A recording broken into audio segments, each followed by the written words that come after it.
Darren somebody. All right. I took our voices live on the stream, Oh, it's very tricky. and No, 30 seconds. all right, I'll wait. I'll have 30 patience. seconds to showtime. We've got that big clock with the sweep second hand. We should obey it, Okay. right? We got 25 seconds then. I think you should do a countdown. All right. That's what Tom Merritt does. We want to be like all the cool kids. 5. 4, 3, 2, 1, go. And we're there. Hello, Podfeet. There we are. We're live. Happy 701st. 701. Do you guys realize that in exactly 1,000 episodes, this would be NC 1701? If we just had another C, NCC, and another 1, we'd be there. Wait. Oh, it's supposed to be NCC? Yeah, but that's pretty. You get an A for effort. Oh, well, I tried. You did well. In fact, I think I should work that into the show here. Whoops, I didn't mean to do that. I need that window open. Get to that. Okay, there we go. All right, let's see. Let's do a little test recording. Make sure everybody else can hear. Hi, this is Allison Sheridan of the NosillaCast podcast, hosted at podfeet.com. And do a little playback. Hi, this is Allison Sheridan of the NosillaCast podcast, hosted at podfeet.com. Loud and clear. Did we get a thumbs up from the audience? Oh, thank you, Zappery. Zapperi? Have we talked to you before, Zappery? Your name sounds familiar, but it seems like it's been a while. All right, Steve, you're typing furiously away and you're on microphone. Ah. Well, let me kill my audio. Okay, now we can't hear him. All right, if you guys could hear that, we're good. I think we should start the show. This is not going to be a terribly long episode, but I had fun once. It was horrible. Hi, Toby. How are you? Okay, I thought I recommend. But have you been to the live show before, Zappery? All right, it is time for roll call. We should get that out of the way. We have Steve and his wingman, Kevin, and we have Toby and Lindsay Tondi. She's downstairs with Forbes and Nolan. We'll say a big shout out. I have a feeling Forbes might make a little bit of an appearance later in the show. And I don't think Adam is here, even though he shows all the time as being here. And Dorothy and John and Rose and Rick and Sandy and somebody in as a Titan bot. And we've got Frank and Zappery bringing up the end of the lineup. All right, let's go ahead and get started. And oh, wait, I have a new way of doing this. This works now. Intro. Here we go. All right. Here we go. Steve, you just unmuted. I heard your keyboard go click and then you disappeared. That's funny. Okay, here we go. If you're eating with spaghetti with a white shirt, I like to live dangerously. Okay, I got to stop watching Toby. Here we go. Hi, this is Allison Sheridan of the NosillaCast podcast, hosted at podfeet.com, a technology geek podcast with an ever so slight Apple bias. Today is Sunday, October 14th, 2018, and this is show number 1701? No, it is not NC 1701. It is show number 701. Well, as you either remember from last week or because you're skilled at counting backwards, we had a 700th episode celebration last week. This week, I got a 700th present in the mail that absolutely warmed my heart. Now, people ask me why I podcast, especially when it's essentially free with donations for those who feel so inclined. This is why. It's the community. Sandy Foster is one of the most participative people in our little family, especially in the live show. We had the joy of meeting her in person in Las Vegas earlier this year, and she immediately endeared herself to me by making fun of Chuck. Anyway, Sandy's Twitter handle is MacQuilter, and she sent me a positively gorgeous quilted pillow. It's off-white with creative stitching on it, and in two of the corners are rainbow apple logos. They're stunningly beautiful. On the back, she stitched in the pod feet themselves, and in the other corner it says, with an ever so slight Apple bias, and her name, city, and the date. I am completely floored by this gift. I just can't believe it. It's just so beautiful. It's a gift of her time, of her love of Apple, along with many of the rest of us, and that she'd think of me and send me something so wonderful. I will treasure this pillow forever. Well, this week's Chit Chat Across the Pond was Nuris Coronado and Dan Eckmeyer. They're both blind and both upgraded from iPhone 7 to iPhone XS. They talk us through the changes from losing the home button and having Face ID and how they feel about the new gestures. It's a really interesting discussion from a different perspective. Spoiler, they both love the new phones. You know, one of my pet peeves is when people apologize at the beginning of a podcast, like when they point out that they have a cold. I mean, sorry, I can tell when you have a cold. You don't need to tell me you have a cold. I also don't like excuses about why a show hasn't been produced in a long time either. In my opinion, either do it on a schedule or don't and stop apologizing. One or the other. It's fine to not be on a schedule. Just stop apologizing about it. Anyway, I bring that pet peeve up because I start this episode of Chit Chat Across the Pond with an apology. It turns out there were some problems with the audio in the show that I tried to circumvent, but I was not successful. Dan had a bird in his room, which I heard, and I asked that it be quieted. I thought you could just throw a towel over a cage to make a bird think it's nighttime and then they stop talking. Anyway, he did quiet the bird down, but unfortunately it woke up pretty soon after we started recording. I cut out its chatter whenever I could, but a lot of it was while he or Nuris were talking, so I couldn't cut it out then. Nuris, on the other hand, was in a closed car, which is actually acoustically fantastic, a fantastic place to do a recording. Obviously, she wasn't driving. She's blind, right? But the problem was that her mother kept opening the car door and putting stuff in the car. She muted her mic as often as she could, but of course, I wanted her opinion on things, and so the sound does come through a fair amount of times. Again, I cut it out wherever I could. So, yeah, I started the show with an apology. Now, I hope I haven't convinced you not to listen because the content is interesting. You can find this episode in your podcatcher of choice under Chit Chat Across the Pond Lite or the full Chit Chat Across the Pond feed. And of course, you can always listen over at podfeed.com. Now, this is not going to be a really long episode of the NosillaCast. We have the great joy of having our little 2-year-old grandson Forbes with us for 6 days. And there was a lot of times where I had to choose between playing with him and writing blog posts and getting things ready to record. And I'm just wondering, just spitballing here, can you guess which one won? Anyway, we do have a great show, but I wanted to tell you that it wasn't going to be a terribly long episode. All right. Time for a chapter mark. I mean, who would you pick? Forbes or you guys? Sorry. What? Zachary was asking, what is Chit Chat Across the Pond? Oh, okay. Yeah, Chit Chat Across the Pond is a show that it's kind of a bifurcated show. There's 2 different versions of it. There's Chit Chat Across the Pond Lite, and then there's the other half, which is called Programming by Stealth. So the Chit Chat Across the Pond Lite is an interview show where I just talk to people I find interesting in tech. It can be just about any topic. It's very, very wide open, but it's always me interviewing somebody. And then the other half, Programming by Stealth, was spawned out of Chit Chat Across the Pond. It's with Bart Bouchatz, where he's teaching us to program using JavaScript, HTML, and CSS in an audio podcast, which sounds strange, but there's a really good written tutorial by Bart on his website. And so we're following along through his tutorial, and then I ask really dumb questions along the way in the podcast. So are all of the Chit Chat Across the Pond non-light versions PBS, Programming by Stealth now? Not necessarily, because there were all the ones that were Taming the Terminal, which was another geeky thing, not as geeky. But if it's isn't the rule if it's really technically inclined or deep, then it's not light? Well, it kind of gets into your definition of technical. So I've pretty much made everything that is not security or not programming myself has been considered light. So let me see. An example was like we did Mastodon. That was kind of geeky. Oh, I can't see back very far. Yeah, I did one recently that was really nerdy, but it wasn't a programming by stealth. So I guess the answer is no.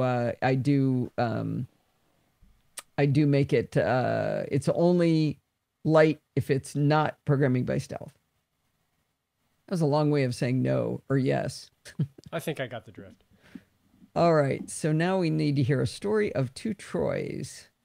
Okay. Oh, I need this first. The Tale of Two Troys? Yeah. Is this like mythology? Like Greek or Roman? Or This is just a funny story. You guys are going to love this story. And as only I can do, it's longer, much longer than it needs to be. Two Troys plus Backblaze.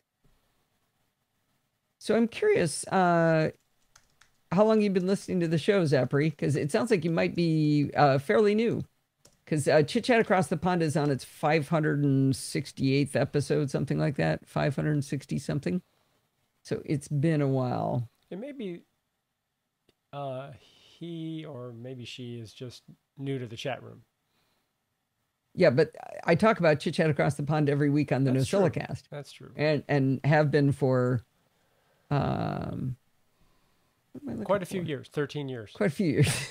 Well, no, Chit Chat Across the Pond splintered off a few years ago Yeah, that's right. as its own. I am just getting myself all mixed up. Preview. There we go. All right. Come on, preview. All right, here we go. All right, muting Steve.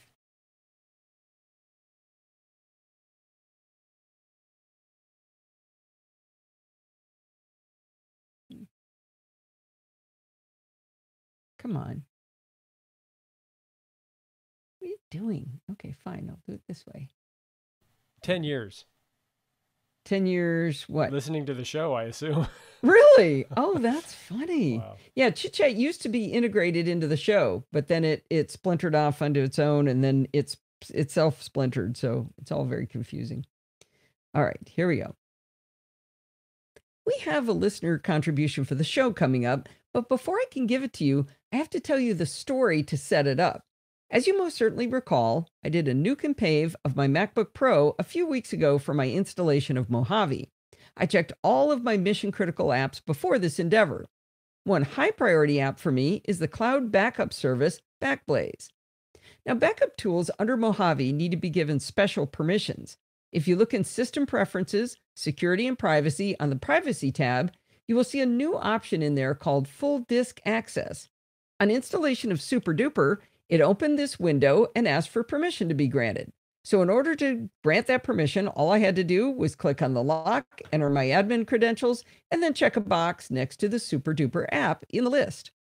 Now, I heard Dave Hamilton on the Mac Geek Gab say that Carbon Copy Cloner was also ready on day one of Mojave, and Carbon Copy Cloner's installation also walked you through how to give full disk access so it could run your backups.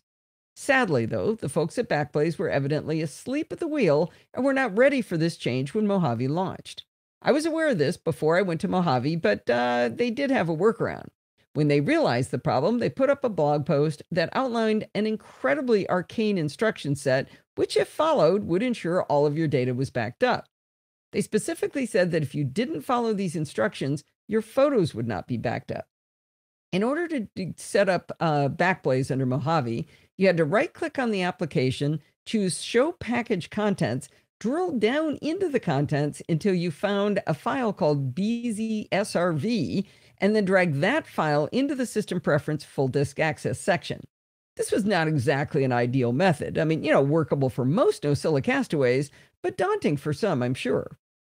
Well, I did install Backblaze as one of my very first set of apps, but I didn't do the full disk access dance. I wanted to wait until my photos had all repopulated before switching that on. Now, it didn't occur to me that Backblaze would still start running backups without the full disk access step. The way I discovered it was doing the backups was when I got a warning explaining that my 15-day trial was almost up. Well, of course, I'd never logged into Backblaze, so Backblaze would never know that I was on the same machine since I had done a nuke and pave. No problem, I'll just enter my license key and be done with it. Well, it turns out it's not quite that easy. The tricky bit is you have to log in and inherit your old backup in order to inherit your license. Now, that kind of makes sense, right? Why start a whole new backup? I mean, I didn't really mean to make this temporary trial backup, but I did. So I logged into my account, I did the two-factor authentication, I told it to inherit my old backup, and I went on my merry way. Well, the next day, Steve comes in and says, "Hey, Backblaze says someone else inherited my backup and now I can't be backed up." Well, it looks like maybe I wasn't as alert as I should have been. I went into Backblaze and discovered that I had indeed inherited Steve's backup instead of my own. So now I had my original backup, my trial backup, and now I had polluted Steve's backup with all of my stuff. But even worse, when I tried to go back in and inherit the right backup, it didn't work. The main problem was that I was no longer getting queried for the two-factor authentication. All right, well, I thought, okay, let's just try from Steve's computer. Let's try to steal his own backup back. Since I was able to steal it from him, he should be able to steal it back. Nope, no two-factor authentication prompt for him either. Now, the good news is that Backblaze has live chat support, and my little friend Troy, and I mean my little friend Troy, he was awesome. He jumped in with both feet to help me. He was so responsive that I actually suspected he was only helping little old me. He assured me he was helping others too, but they keep the numbers to a minimum of the number of people they can help at the same time, so it feels like personalized service. He gave me instructions to uninstall and reinstall Backblaze as a starting point, but he told me I should restart between the uninstall and reinstall. I was afraid to leave the chat, but he said, hey, we're going on lunch break from 12 to 1 anyway, and if I run into any trouble, I could jump into chat again at 1 and we keep on going. I did run into problems, so after lunch I tried to get back on chat. I was denied at 1 o'clock. I was denied at 1:30, at 2, 2:30, and even 3 o'clock. I tweeted Backblaze and I got the helpful response of, are you still having problems? Well, yeah, I tweeted you. What's your answer there? Anyway, they suggested I emailed them back. So I wrote an email, a frustrated email, and I figured it would be best if I included my case number. I remembered that when my chat was complete with Troy before lunch, their Zendesk system automatically emailed me a transcript. I headed over to my mail to search for the email from Troy.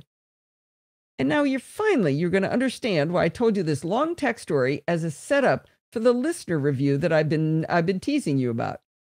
Well, when I searched for Troy in mail.app, it found the transcript and it found the case number I was seeking. But it also found an email from someone named Troy Shimkus from January of this year. And that email had in it a recorded review. This was curious because the subject did not sound familiar to me. I started playing the recording and I was certain I had never heard it. Now, I really hope that I was mistaken because that's pretty rude if I didn't play something that somebody sent me, nine months ago. So hoping I was mistaken, I did a search for Troy's name on podfeet.com and even the subject of his review, and it was not to be found. Now, there's one thing that makes this worse. According to the email exchange that I discovered, I had specifically asked Troy to make a recording for the show. So that meant a NosillaCast away took time out of their day to record a fantastic review with great detail and great audio that I asked for, and I completely ignored him. Now, I had two choices. I could continue to be rude and discourteous and hide and hope I never ran across Troy again, that he'd never find me, or I could throw myself on his mercy and beg forgiveness. Of course, I had to choose the beg for forgiveness path. Well, the good news is that Troy took the high road, let me off the hook, and told me not to be angry with myself.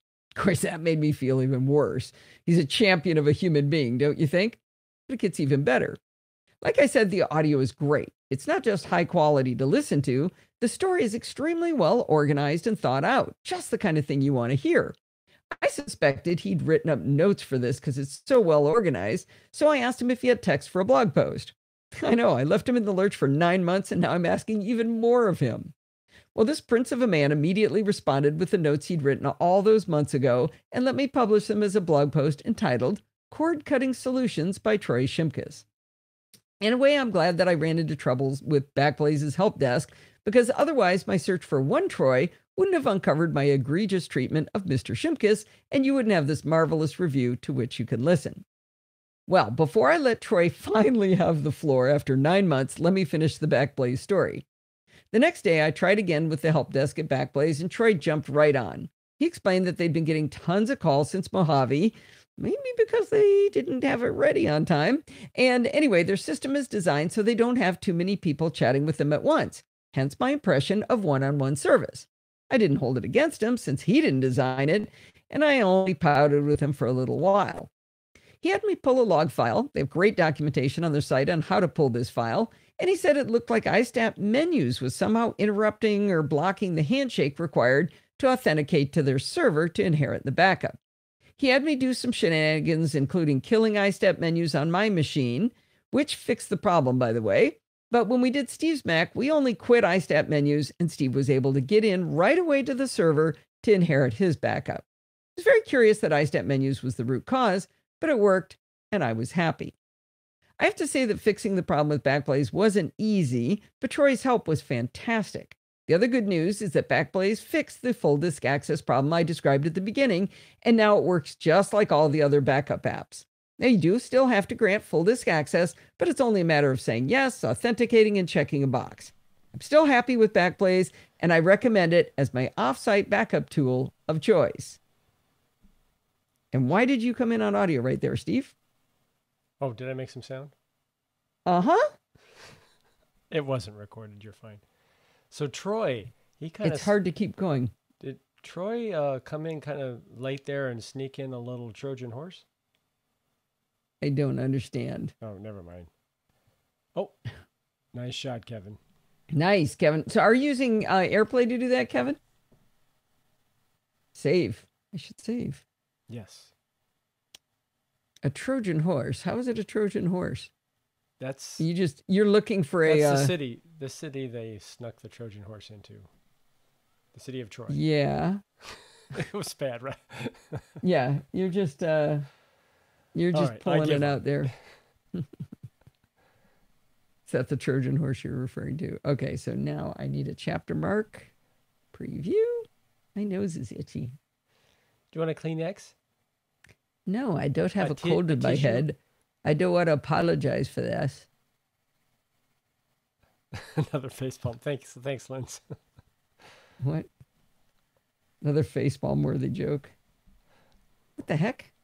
Ah!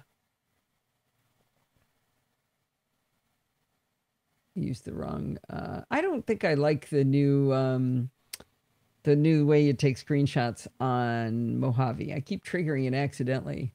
How is it? How do you do it? I don't know. I just hit Command-Shift-5 and something came up.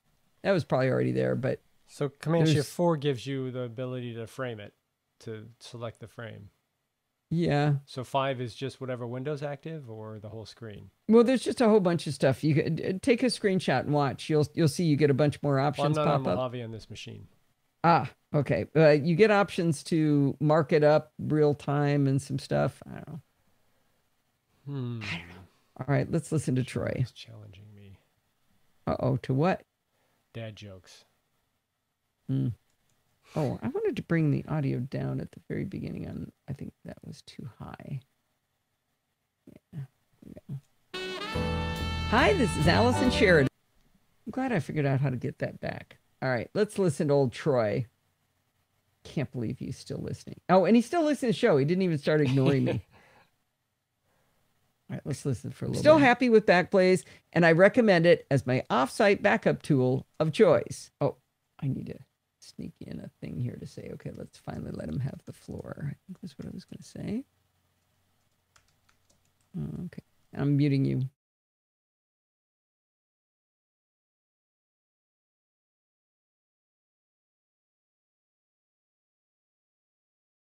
There, you got a great story of backups redeemed, and now you can finally get to hear Troy Shimkus and his story of how he helps his friends do their cord cutting. Poor guy. He needs a medal or something. And his story of how he helps his friends do their cord cutting. Hello, Allison and fellow castaways. I wanted to share my experience with cord cutting with you all, as that seems to be a hot topic. Since here in Central Florida, we don't have very many options, getting a good deal can be difficult.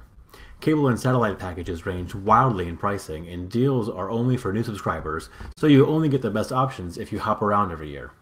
So several years ago, we made the choice to cut all TV services and go internet only.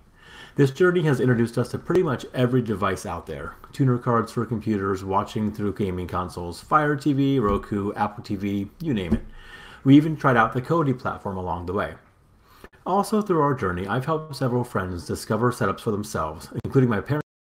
I'm sorry. I have somehow I'm listening to a video right now. Is it good? It's an Audacity tutorial. The Audacity. No, this is not good. It's not on. It's not on any of my tabs. No. Do you have another browser open that's maybe hidden? I have Chrome. I have Chrome and this is so weird. Any other apps?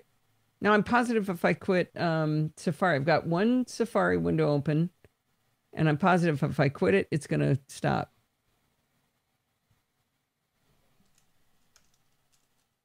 Oh no.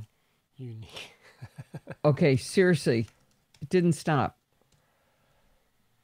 And it's probably going to prevent you from proceeding. Yeah, I mean, I'm listening to somebody talking right now. Could it be on? It's a tutorial about Audacity. I was searching for Audacity on, because I was thinking about cutting the noise out of this. We are in a sausage time. I'm serious. I don't know how to stop this. Hang on.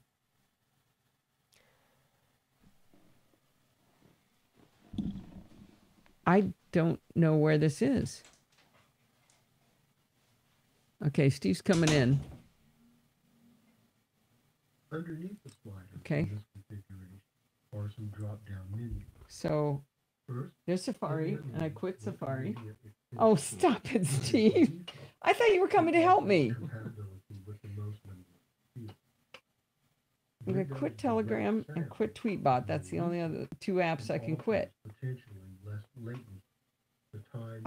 Help me. Stop being funny. If you're unsure, I'm going to route the audio to you guys. Look at this, Steve. So Safari. That's where I searched for Audacity.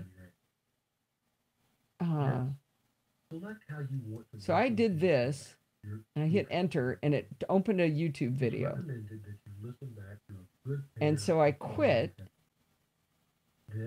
So I'm not running Audacity. It can't be in Byword. See all the apps.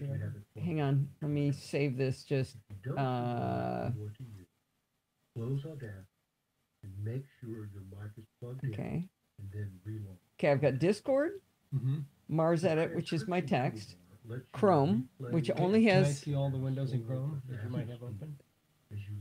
I have one window open.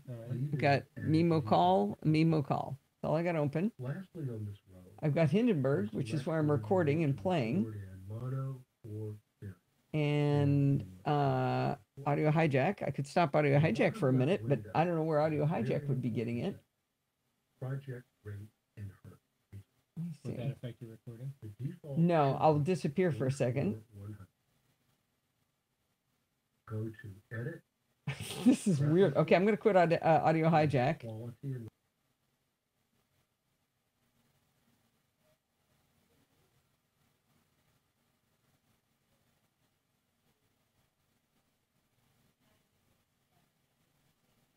Forbes then. Hi, Forbes. Look at you. Hi, buddy. Okay. Here. All right. I'm going to put on the headphones. There's no music right now. But, oh, good idea. Okay. He likes music on the headphones, and that's what he thinks it is. Look here. Look at yourself over there, Forbes. Do you see yourself? Hi, Forbes. Oh, and you can see yourself right here, too. See yourself?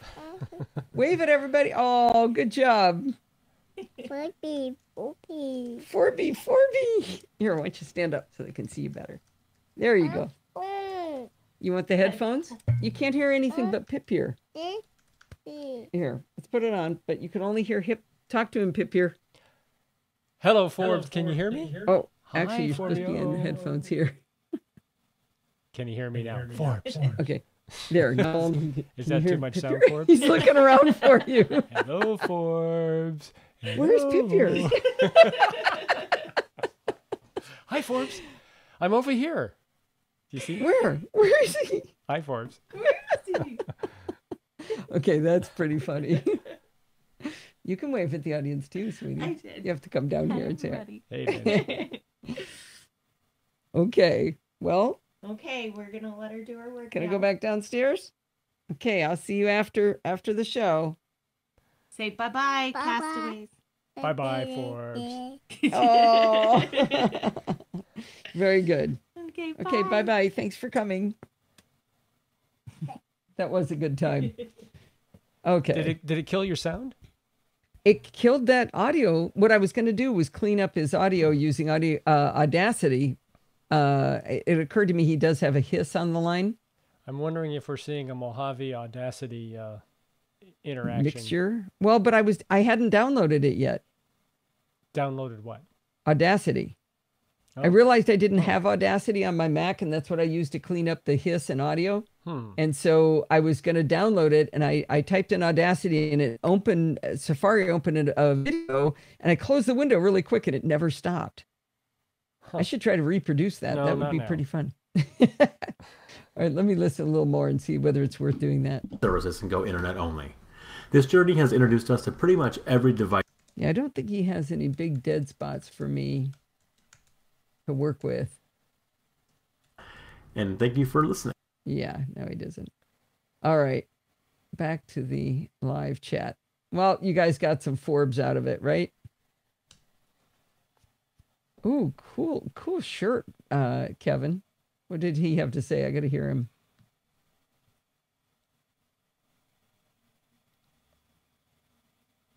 Oh, I hope Lindsay played that for him. I like the way he says it's not a... oh, Forbes says, hi, Kevin. I like the way he's not a friend of mine.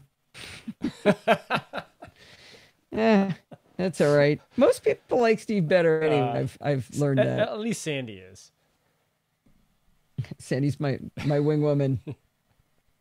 Got a 50-cent Roku? Nice deal, TJ. Oh, you have a Wisecam that recommend in my garage. Every so often it goes off to a pop sound in the garage. No idea what that is. Interesting. You can have a there's a visual tracking thing, so you can have it put a little box around what it saw move. But if it's a sound thing, oh, Alan is Zachary's name. Mm-hmm. All right, let's see if I can remember that. Did you record that, Steve? I'm about to. Okay, good. We have a magic decoder ring we use. All right. I'm going to start recording again, muting Steve. Options for looking to effectively cut the cable cord and simplify your setup. And thank you for listening. Wow. Well, thank you so much, Troy. I promise the next recording you do, I won't make you wait longer than like 6 months for a response from me, okay?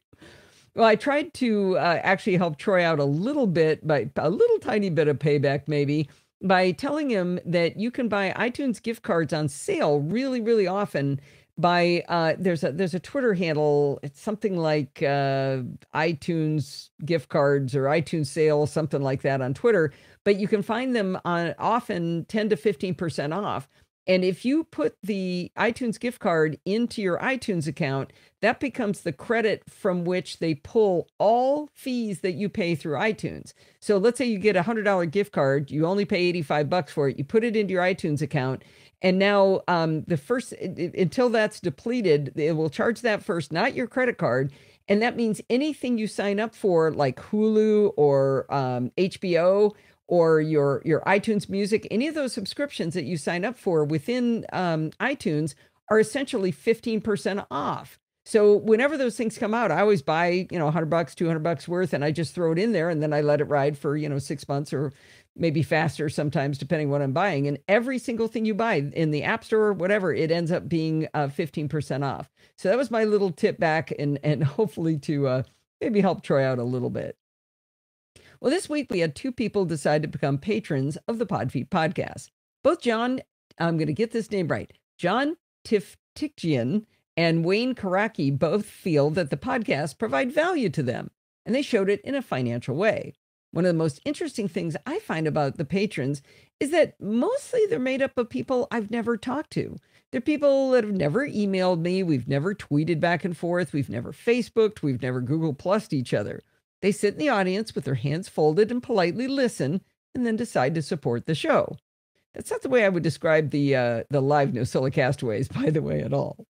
Anyway, I'm not saying live NosillaCastaways support the show, but it's very interesting to me that the vast majority are people I've never talked to, but apparently you're finding value from the show, and that makes me really, really happy. If you find that you get value out of what you learn here, like John and Wayne and all of the other patrons, head on over to podfeet.com/Patreon and sign up for as little as $1 a week to help support the show. My gratitude goes out to John and Wayne and all of you out there who choose to support the show in whatever way you can. I was afraid there'd be a riot after I made fun of you guys. In some sense, sausage grinders. Well, I said support the show in any way you can, right? Okay, now the fat lady sings for Google Plus. Did you do a save and chapter mark? I did a save, but I didn't do a chapter mark. Nope, not that one. That one. Preview. All right. Okay.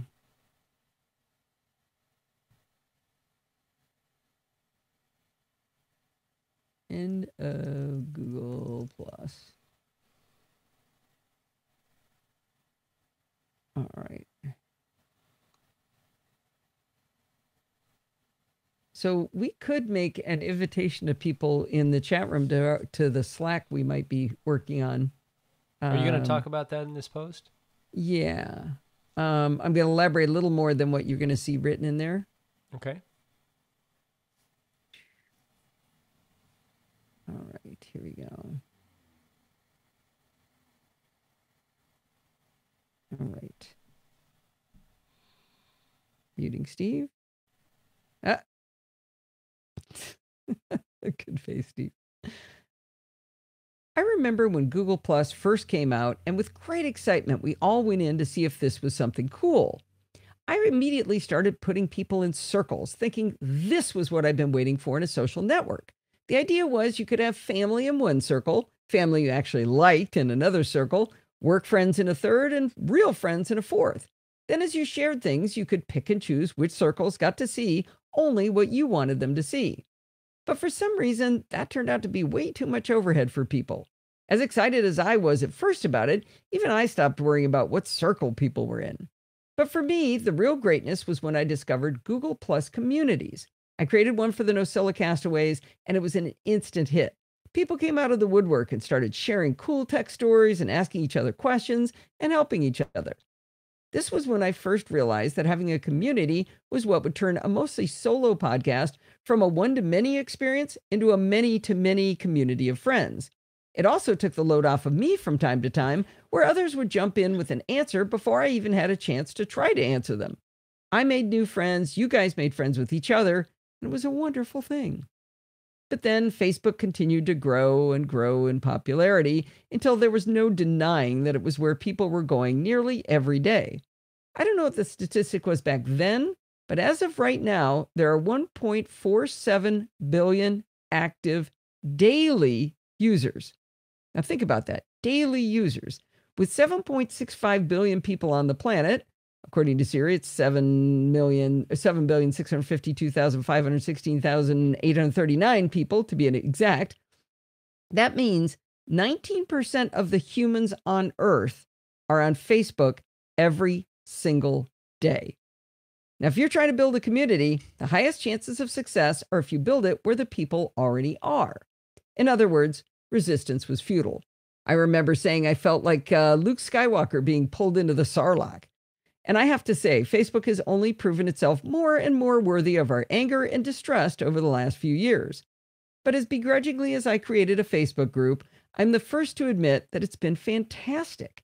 My first love will always be Google+, but every day our Facebook group is having wonderful discussions about Apple and photography and security and asking and answering each other's questions. I'm not sure why, but our group is polite and friendly, and we've never had a lick of trouble with anyone misbehaving in any way. Our Facebook group is active and fun, and I adore it. Now, you might wonder whether it's like super active, but it's not. It's a couple of posts a day. So it's real easy to keep up with. It's not this, crazy thread of things going by, but it's just nice. It's just the right amount, and everybody's really cool. Now, when I opened our Facebook group, I promised I would stay with Google Plus as long as you guys were there, and I have kept my word. But I have to say, the people who really wanted me to not create the Facebook group have become progressively more quiet over the last year. I can often look back over weeks and see only posts from me and Steve and Bart announcing shows. But just when I think, okay, it's gone completely silent, somebody like George from Tulsa or Steve Davidson will pop up with something interesting to contribute, and it gets fun again. They're not the only two, but it's pretty quiet. Well, the reason I'm telling this entire story is that Google announced this week that they're shutting down Google Plus early next year. The odd thing is that they combined this announcement with an, oh, by the way, that they had a significant data breach back in March. According to Engadget, they said that the company found a bug in one of the Google Plus APIs that allowed apps to access confidential user data, such as name, email, occupation, gender, and age. The only good news was that the bug didn't allow access to Google Plus posts. But you know what? Most of that stuff's pretty public, so that would have been better than giving out name, email, occupation, gender, and age. Now, Google said that they don't keep the API log data longer than 2 weeks, so they don't actually know whose data they lost. So they figured, we just won't tell anybody because we don't know who to tell. I wonder how the EU looks on this with GDPR. I know GDPR wasn't in place until 2 months after the breach happened, but it sure seems that they should have come forward with this when GDPR kicked in. Well, whether we like it or not, Google is dropping yet another service. I have to say, I am not jumping on things when they start them anymore because it seems like they drop everything. It's like, Google search is about it, maybe Gmail. Everything else, they seem to think up things, they're really cool, and then they go, we're bored. We don't feel like doing that anymore. In this case, they say it's because user engagement is low, and I can't argue with that. But now, we have a question before us as NosillaCastaways. Where do the Google Plus NosillaCastaways go to talk and share geeky ideas? I've had discussions with quite a few people online since the announcement, and I wanted to give you my thoughts on how we might go forward. Now, in my ideal world, all NosillaCastaways would be chatting in the same place, getting to know each other and help each other. Now that we got my unrealistic dream out of the way, we'll talk about reality. The reality is that our Facebook group is thriving and that there's a significant portion of the NosillaCastaways would pretty much rather have their eyeballs eaten by rats than join Facebook. So that pretty much means we have to continue to live in two worlds. I've got a few ideas of where to go, and I wanted to tell you how I feel about all of them. David Sparks moved the Mac Power users over to Discourse, to a discourse-based discussion forum pretty recently. That's not Discord, this is Discourse. Now, he hates Facebook too, so that's why he created this discussion forum. I joined their Discourse a while back to ask some questions, and I didn't get an answer, and I kind of forgot about it. However, I did a scan of their Discourse this week, and it's actually pretty active in there. Now, the pro of using Discourse is that it's essentially a pre-built open source tool that you can configure yourself and host yourself. But it means me renting a server, configuring the Discourse tool, and Steve and I moderating a new environment. I don't know how much work that would be, but it would definitely be a significant addition to our workload. Now, Discord does not meet the standard of having a community where people already are, but rather makes them have to pick up and drive over to a new place to see what's happening. I don't think I have the energy to be the one to keep trying to get people to go somewhere new. Now, Slack is another interesting and highly requested idea. The biggest pro of Slack is that a lot of people are already in Slack, including me, so it kind of fits that criteria of being where people already are. Maybe not everyone is in Slack, but it seems to be gaining in popularity. Slack lets you embed images and links, and it has a really good API that allows plugins. One big problem, though. Allison pretty much hates Slack. I hate it less than I did originally, I gotta say. The main thing I don't like about Slack is you have a different login for every Slack you join. That sort of makes sense, becomes a real pain. In my case, I had 5 Slacks on 5 devices, which meant I had to log in 25 times. That's not the way to endear me to a product, I can tell you that. You also have to know the name of the Slack. Like I'm in the Screencast Online Slack, and it's screencastonline.slack.com. You have to know exactly how it's spelled and exactly what it is in order to join. You could log into the web service and have it send you links to join. Actually, I should say that's after you've already been invited. You have to be able to know that. Yeah, so if you get a new device, you have to know what that name is to get into the Slack you were already in before. Now, you can log into the web service and have it send you links to tell you which ones you're already in, but it's time-based. So every time you go to do this, you have to go in and say, send me the links. I don't know why they can't just send you long-term ones. Well, just recently when I did my clean install on my MacBook Pro and on my big iPad Pro, I wasn't looking forward to doing those 10 logins. However, when I installed Slack, it let me log in once and I was good to go. So that part of hating it has gone way down. Now, Slack has in it the concept of channels. So you join a Slack and then you have channels within it. And there's parts of the implementation that I find really annoying. For example, you have to be invited to join a channel in order to even know that it's there. The person who invents the channel decides who to invite, I should say, or at least that's how it was when I first started. I think it's easy to get too many channels going and have it hard for people to know where to talk. You can have a whole bunch of channels. It's like, well, there's general and there's random. What's the difference between those two? I did start checking out the management console, and it looks like as an admin, you can decide upfront the channels to which people are automatically added. Now, discovering channels, even channels you're allowed to join, is really, really difficult. I put Stephen Getz on the task today, and I do have a Slack for the NosillaCast. We haven't really opened it up yet, but I asked him, I said, figure out, how do you find out what channels are even there? Because they're not visible. It turns out if you click on the word channels, it opens up the list of channels. But the problem is it's not obvious it's a link, and to the right of it is a plus, and if you hit the plus, that helps you add channels, and you don't want to add channels, you want to join an existing channel. And I think one of the things people like about Slack, though, is it's that you don't have to be in all the channels. So let's make up a theoretical example. Let's say we had a channel for Android, Linux, iOS, and macOS. We had 4 different channels. So the people who like Android and hate iOS would not want to be auto-added to the iOS channel, so they would go seek that Android channel. But that starts to sound like work for the admin, doesn't it? I'm going to have to explain things all the time. One of the other things I hate is that Slack will give you an icon badge showing you have an unread message. Even though you don't have an unread message, you're actually all caught up. So think about this. I'm in 5 Slacks, and every Slack has a whole bunch of channels, and there's like direct messages and app messages inside these Slacks.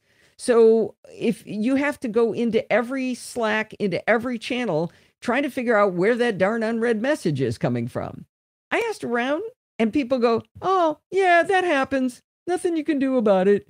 It's like, that's terrible. That's a terrible thing to have that. I mean, it just drives me bonkers. Happened just today. Now, Slack does support threaded messages, which is a pretty essential part of a good discussion area. However, the implementation is weird. You have to know to click on the little message bubble next to what someone wrote in order to start a thread. But most people don't notice the message bubble because it's actually not visible. You have to hover over their name to get it to come up. So it's like, what? It's not discoverable. You have to, yeah. Anyway, so what people do instead, because they don't know message bubbles even exist, they don't know about threaded messages, they just reply right in line, and that looks fine to them, but they haven't really done the thread thing.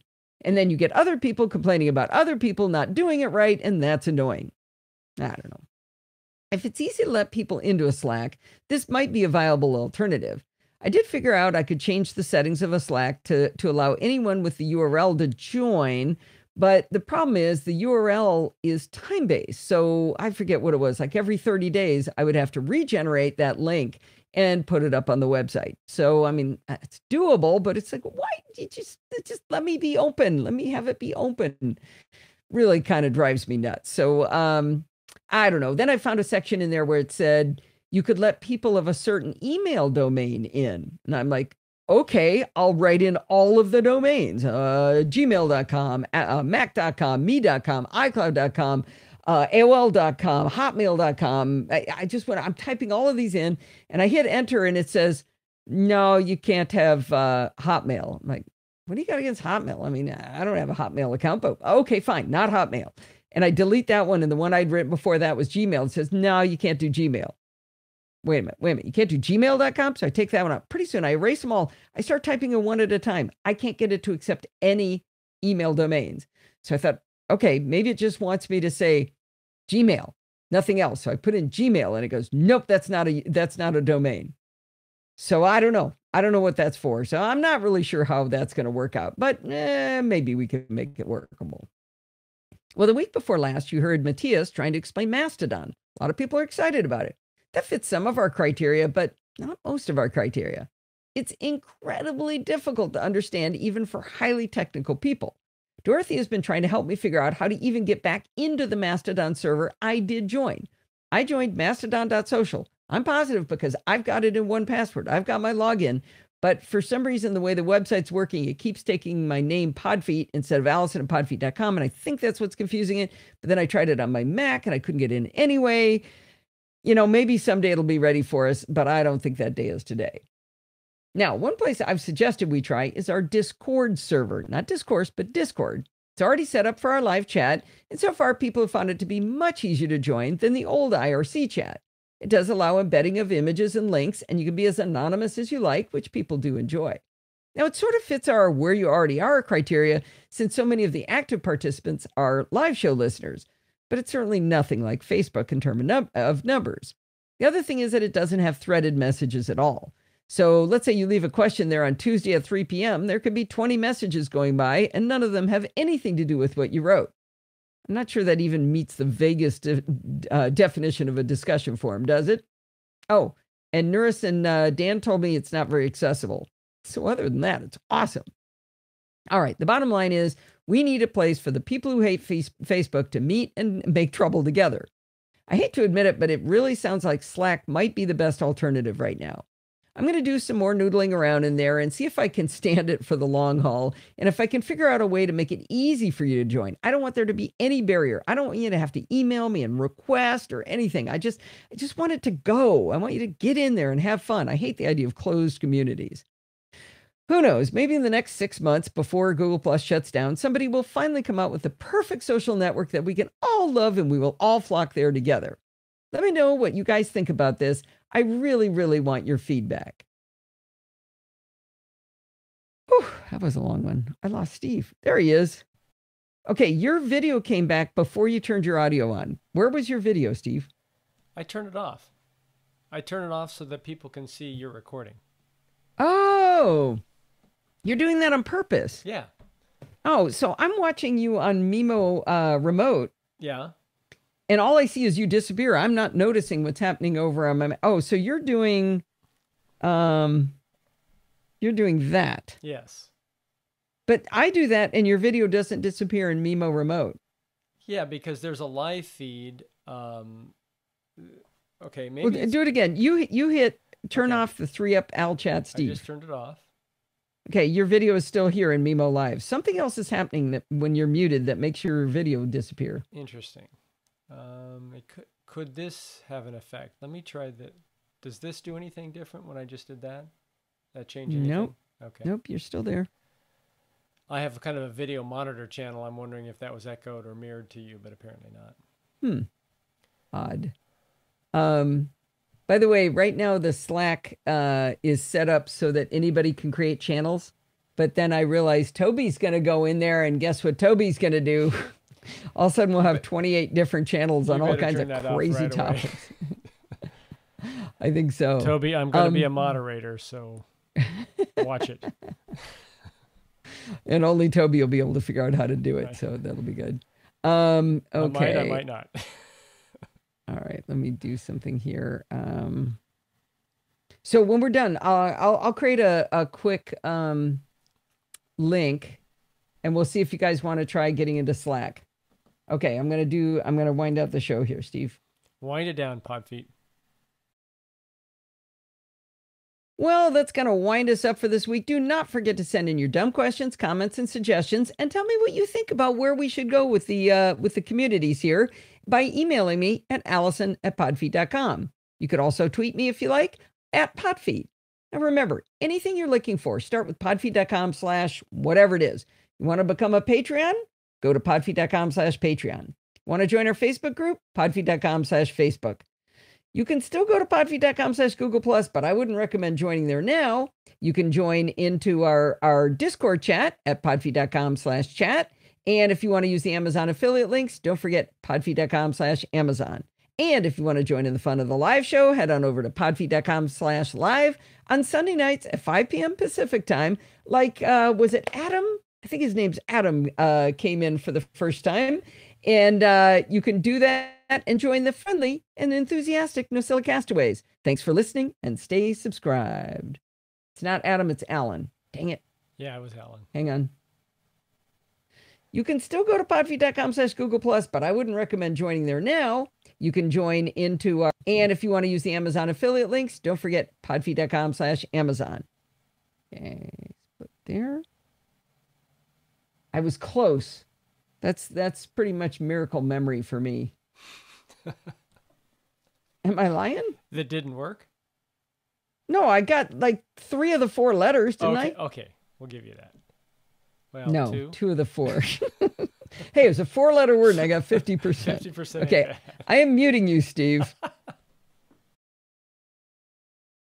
And if you want to join in the fun of the live show like Alan did after, I think he talked to me once, but this is the first time in the live show, head on over to podfeed.com/live on Sunday nights at 5 p.m. Pacific time and join the friendly and enthusiastic Nosilla Castaways. Thanks for listening and stay subscribed.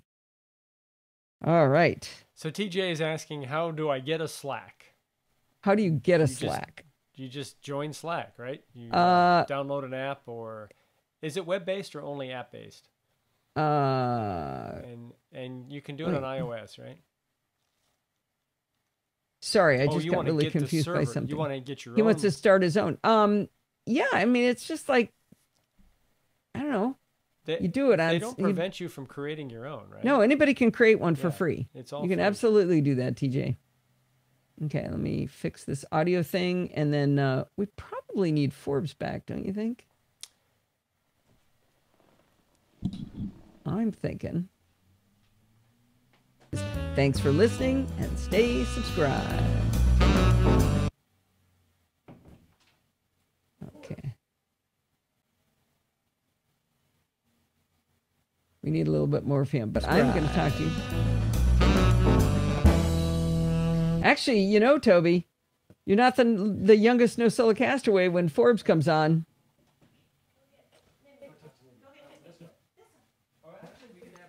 Come here, Forbes. So while he's here, you want to come up and say hi again? You got a dog tail in your face. Here you go, buddy. Oh. Okay. Say hi. Hi, Forbes. Does he need headphones? You want to listen? Hi. Good job. You want to listen to Pip here? Same. Okay. Let me open Forbes. up Slack and see if I can figure out. Can you hear me? How to give you guys a link. Hi. I'm fine. Are you doing okay? You're fine? Yeah. Where's Tesla? I'm fine. You don't know? No. There she is. Talk into the microphone here. I'm 4. You're 4? Forbes? No. You're 2. I don't know what's happening because I can't hear it either. Yes, test the mic. Good pop filter. All right, let's see.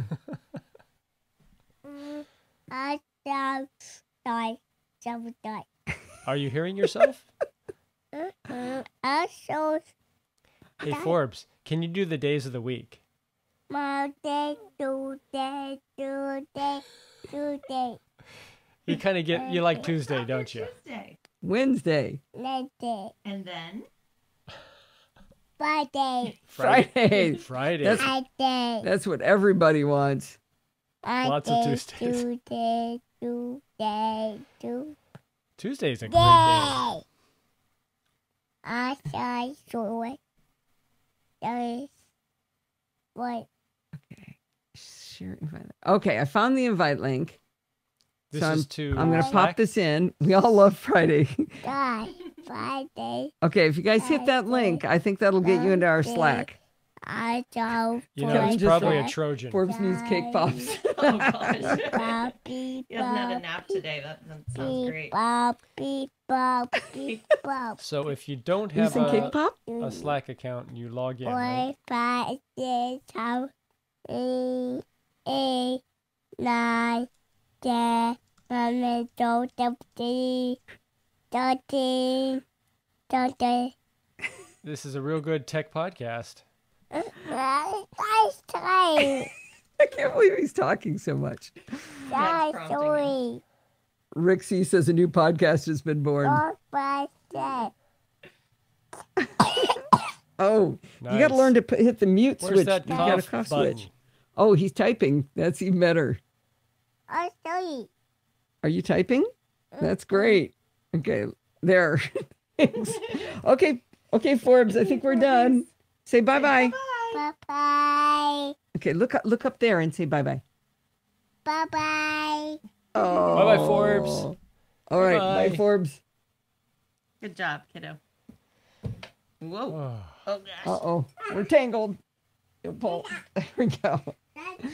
All right, guys. Well, now you know what is that freeze frame to use, gibberish on Steve. your last comment there, Podfeet? That was Forbes. Whoa. Are you doing Oh, that? so there's a short in my Life X lights, and if you jiggle it at all, it starts to go nuts. So Forbes just touched it. Yeah, that's a little distracting. Yeah, a little bit. All right. So did you guys get that link? I'm going to paste it again in case anybody missed it. Try that and see if you can get into the Slack and see if you can figure anything out. Oh, somebody just got in. TJ just joined along with 2 others. Yay, Rush and Brett. When did Rush and Brett get into the live chat? I didn't even see them. Oh, they came in late. They snuck in after curfew. Rush has been here a while. Okay. Yay. All right, cool. So you guys are in Slack, and we'll see what happens. Actually, Steve, we need to turn off the ability to make channels. Okay. Do it now. Toby just made a channel. Okay, Toby, stop. I knew you would do that. All right. I think we should call it the live show. This was a lot of fun, guys. Thanks for putting up with our, the sausage grinding. Now, Forbes is doing the sausage grinder over here. Oh, I just froze on that. All right. I think we should say goodbye, everybody. Goodbye.